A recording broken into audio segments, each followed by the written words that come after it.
I remember the reflection first, not the scream, not the knife, just the warped, trembling image of her face in the silver blade, red lipstick bleeding into her teeth as she snarled, "You stole my life and my babies!" The laughter died instantly. Balloons still floated, the scent of vanilla frosting thick in the air, and all I could think was how ridiculous she looked. My older sister, belly swollen under that lavender dress, shaking with rage while holding a cake knife like a weapon. That was 9 months ago. And last week, police opened a storage unit on 8th Street. Inside was a fully furnished nursery, 2 cribs, pastel walls, a rocking chair, and the names of my unborn twins painted carefully on the wall in gold script. We were close once, painfully close. I used to follow her like a shadow, copy her handwriting, her hair, even her laugh. She called me Mini-Me. When she married Tom, I cried tears of joy at her wedding. She was radiant, and I believed that happiness was hers to keep. But then, Tom started calling me. Not inappropriately at first, work advice, home decor opinions, little things. It was harmless, until it wasn't. It started with a drunken kiss at Mom's birthday party. I pulled away. He didn't. The next day, I told him to forget it. He said he couldn't. I should have told her. I should have vanished. But instead, I stayed. Because a part of me, a dark, quiet part I didn't know existed, wanted to see what would happen if I didn't. She found out 6 months later. Not from me, not even from Tom. From a friend who saw us in a cafe. I'll never forget the look on her face, that brittle, silent fury, like porcelain cracking. She didn't scream, didn't cry, just stared at me and said, "You always wanted my life. Now you have it." 3 weeks later, she announced she was pregnant with twins. I smiled, hugged her, said congratulations. And 2 months after that, I found out I was pregnant too. Same father. Tom was the kind of man who liked control but hated responsibility. When he realized both of us were carrying his children, he panicked, ran, vanished, leaving chaos behind like it was second nature. That's when she snapped. At her baby shower, she'd been jittery all day. Everyone noticed. The pastel balloons, the cupcakes, the silly games, none of it reached her. She stared at me like she could see the pulse under my skin.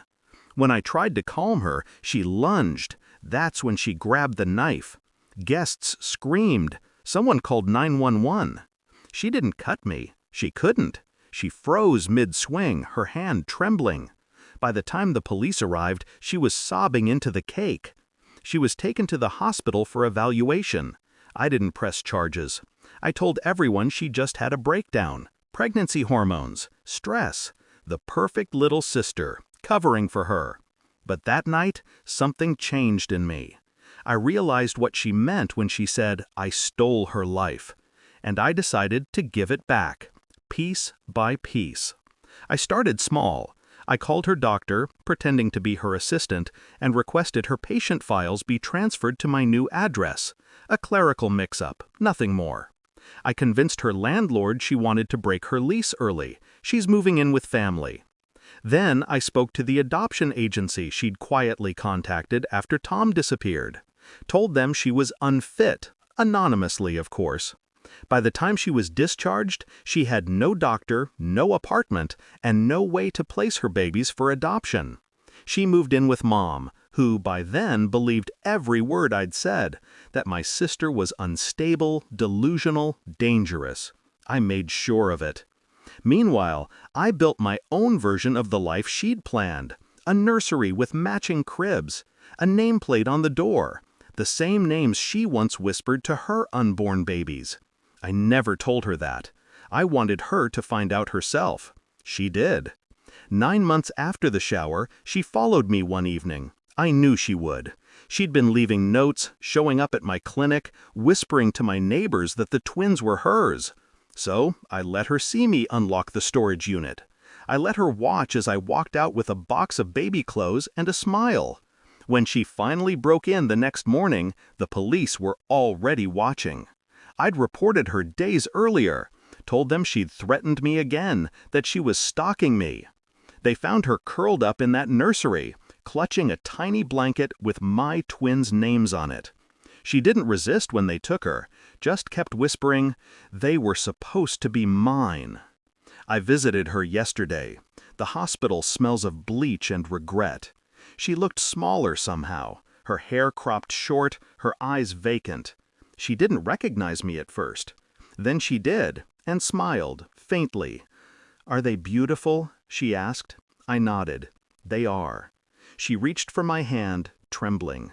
"You win," she said softly. I squeezed her fingers once, leaned close, and whispered, "No, sister, I just finished what you started."